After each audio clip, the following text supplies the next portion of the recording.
Doctor MP Singh आपके लिए हर बार की तरह एक नई कहानी लेकर के आया हूँ। आप सभी साथी प्रतिदिन अपनी बैटरी, अपना मोबाइल, लैपटॉप और अन्य अनेकों ऐसी चीज़ जो कि बिजली से चलती हैं, उनको प्रतिदिन आप चार्ज करते हो। लेकिन अपने दिमाग को कभी चार्ज नहीं करते हो। साथियों, वो साधन है, मोबाइल आपका एक साधन है, बैटरी आपका साधन है, उनको चार्ज करने तो ठीक है, लेकिन जब तक आप अपने दिमाग को चार्ज नहीं करोगे तो साधनों का प्रयोग आप कैसे करोगे? बहुत सारे साधन ऐसे हैं जो कई बार समय पर काम नहीं आते हैं। यदि मान के चलो बहुत तेज़ मूसलाधार वर्षा हो रही है, चारों तरफ पानी से जलमग्न हो गया है, तो आप अपनी गाड़ियों को कहाँ चलाओगे? हो सकता है भूकंप आ गया और भूकंप में बहुत सारी इमारतें गिर गईं, सारे रास्ते अवरुद्ध हो गए हैं, तो उस समय पर क्या बस, रेलगाड़ी ये चलती हैं? अर्थात नहीं चलती। और जो टावर होते हैं वह भी गिर जाते हैं। उस समय आपके मोबाइल फ़ोन भी काम नहीं करते। उस समय पर क्या काम आता है? उस समय यही होता है कि जो लोग मेडिटेशन करते हैं, जो प्रतिदिन घंटा आधा घंटा अपने शरीर को देते हैं, उनके पास वेव्स आ जाती हैं। वो उस समय जो सोच रहे होते हैं कि मेरा भाई, मेरी बहन, मेरी माता, मेरे पिता उस दुख की घड़ी में भी बिल्कुल ठीक होंगे, तो वहाँ से फ़ोन आ जाता है और अचानक आपको ऐसी ऊर्जा मिल जाती है।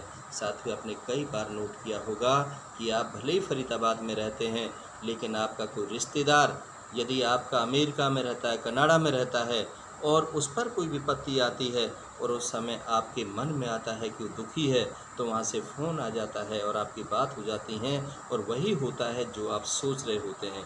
तो ऐसा तभी संभव है जब आप घंटा आधा घंटा मेडिटेशन करेंगे, तभी इन साधनों का सही उपयोग कर सकते हैं, तभी बुद्धि और विवेक का सही उपयोग कर सकते हैं। साथियों, आज आपको पता है कोविड-19 का दौर चल रहा है। चारों तरफ कोरोना वायरस की महामारी फैली हुई है। क्या आपने कभी कल्पना की थी कि जब कोरोना आएगा तो आपकी फैक्ट्री नहीं चलेंगी, आप नौकरी पर नहीं जाएंगे, आप मोटरसाइकिल, स्कूटर, कार, हवाई जहाज़ नहीं में यात्रा नहीं कर पाएंगे? क्या कभी आपने ऐसी कल्पना की थी? तो आप सोचिए कि कभी भी कुछ भी हो सकता है, कहीं पर भी हो सकता है।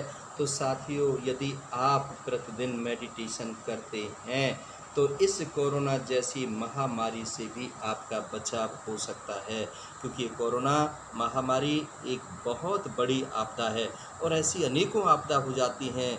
आगजनी घटना हो सकती है, तूफान आ सकता है, बवंडर आ सकता है, बादल फट सकते हैं, ट्रेन एक्सीडेंट हो सकता है, हवाई एक्सीडेंट हो सकता है, मास कैजुअल्टीज़ हो सकती हैं। आप गंगा यमुना पर जाते हैं, वहाँ पर कुंभ का मेला जाता है और एक थोड़ा सा झटका लगा दिया जाए तो वहाँ पर एक के ऊपर एक गिर जाता है। तो ऐसी घटनाओं में क्या आपके साधन काम आते हैं? अर्थात नहीं आते। तो आप सोचिएगा कि अपने जीवन के लिए सबसे पहला काम क्या है? अपने जीवन के लिए सबसे पहला काम है कि आँख बंद करके अर्थ कनेक्शन में आकर के ज़मीन पर बैठ कर के आसन लगा कर के उस प्रभु परमात्मा, उस सुप्रीम पावर को याद करें जिसने हमें जन्म दिया है, और हम उसका धन्यवाद करें कि हे प्रभु परमात्मा, तूने जो हमें जन्म दिया है, हम वर्तमान में जिएँ, उसका धन्यवाद करें, तभी हमारा जीवन सार्थक है। साथियों, इस कहानियों के माध्यम से मैं आपके पास अपनी मन की बात को पहुंचाता हूं। आपको यदि मेरी बातें अच्छी लगती हैं तो अधिकतम लोगों के पास पहुंचाने की कोशिश कीजिए।